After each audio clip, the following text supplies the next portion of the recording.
जय हिंद साथियों, नमस्कार, आदाब, खुशामदीद। में बहुआयामी दल से डॉक्टर के अमामिश लखनऊ से विपक्ष की भूमिका में अपनी बात रख रहे हैं। जिस तरीके से आज लंबे समय के बाद आजम खां साहब जेल से निकलकर आते हैं,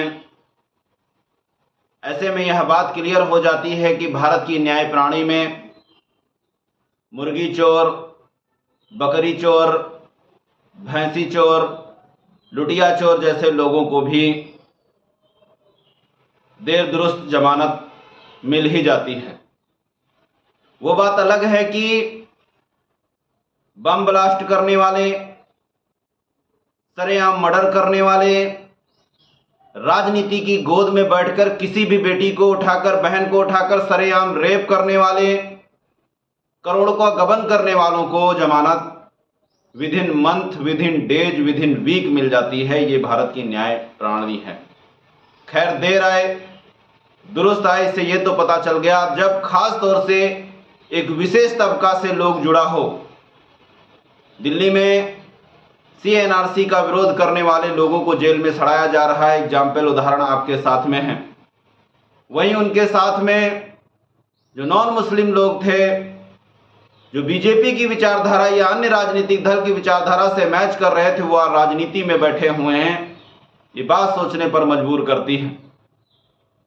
ठीक यही हाल आजम खां साहब का था, जो समाजवादी पार्टी के संस्थापक रहे, मार्गदर्शक रहे, मुस्लिम कौम को बहुत सारी चीज़ों को दूरदृष्टि की नज़र से देने वाले। आज जब वो जेल में सड़ाए जा रहे थे तो समाजवादी पार्टी नपुंसक और लुंज दिखाई दे रही थी। ना एक आंदोलन, ना एक धरना प्रदर्शन, ना किसी की टिप्पणी, ना कोर्ट कचहरी पर आम जनता के माध्यम से दबाव। ये है समाजवादी पार्टी का चाल चरित्र। जिस तरीके से लगातार एक समुदाय विशेष टारगेट करे जाने का प्लान बनाया जा रहा था और फाइनली कोर्ट कचहरी ने उनको रिहा किया। ऐसे में बहुआयामी परिवार, बहुआयामी दल के माध्यम से आजम खां साहब को, उनके परिवार को, रामपुर की जो जनता है, उनके जो फॉलोवर्स हैं, उसको बहुत बहुत बधाई। आप छल कपट कर विजयी तो हो सकते हैं, आप श्रेष्ठ नहीं हो सकते। श्रेष्ठ वही होता है जो सच्चाई की राह पर चलता है, जो आज श्रेष्ठता साबित हो रही है। मुस्लिम कौम के नुमाइंदगी और नई जनरेशन से एक राजनीतिक दल चलाने के नाते, राजनीतिक एनालिसिस करने के नाते मैं कहना चाहता हूं कि आपको गड़ियाली हाँसू समझने हैं।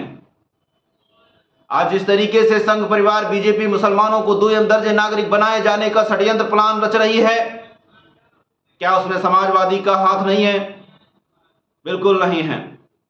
समाजवादी पार्टी तो मुसलमानों के लिए लगातार काले कुकर्म करती चली आई है। बस एनालिसिस करने की जरूरत है। आज भले ही आजम खां पर दबाव बनाया जाए और यह कहा जाए कि मुसलमानों को विभाजित करने के लिए अब दूसरा राजनीतिक दल बनाएं, वह निर्णय उनको लेना है कि वह क्या कर रहे हैं। आज जिस तरीके से युवाओं की जवानों को काटा जा रहा है, प्रश्न पूछने वालों को, मुसलमानों को जेल में ठूसा जा रहा है, यह संघ परिवार की तरफ से एक मैसेज दिया जा रहा है कि आंख में आंख मिलाने वाले मुस्लिम लड़कों को स्थापित नहीं होने देना है, प्रश्न पूछने वालों को जेल में डाल देना है। शायद यही कारण रहा कि आज मुस्लिम बेटियां और हमारे भाई जो समाज में उठकर प्रश्न कर सकते थे, वो नहीं बोल पा रहे हैं। अतीक अहमद का हश्र देखा, अंसारी साहब, मुख्तार अंसारी साहब का हश्र देखा, आजम साहब इतने बड़े नेता होते हुए जेल में सड़ रहे हैं, उनका हश्र देखा। यही कारण है कि कोई उठकर नहीं आता। मेरे भाइयों, कब तक आप टाट पट्टी दरी मई मंचमाला करते रहेंगे?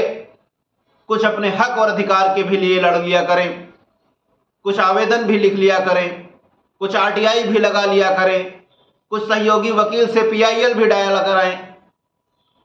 आप देखें संवैधानिक लड़ाई लड़के कि परिवर्तन होता है या नहीं। आपको आवाज बुलंद करनी पड़ेगी, आपको घर से निकलना पड़ेगा। आपको आजादी हराम में नहीं मिली, आपने संघर्ष करके ली है, इसलिए अपना हक और अधिकार भी संघर्ष करके ही मिलेगा। इसलिए निवेदन करता हूं, चिंतन मनन करें। पुनः आजम खां साहब और उनके परिवार को जेल से रिहाई की शुभकामनाएं। जय हिंद, इंकलाब जिंदाबाद, सत्यमेव जयते।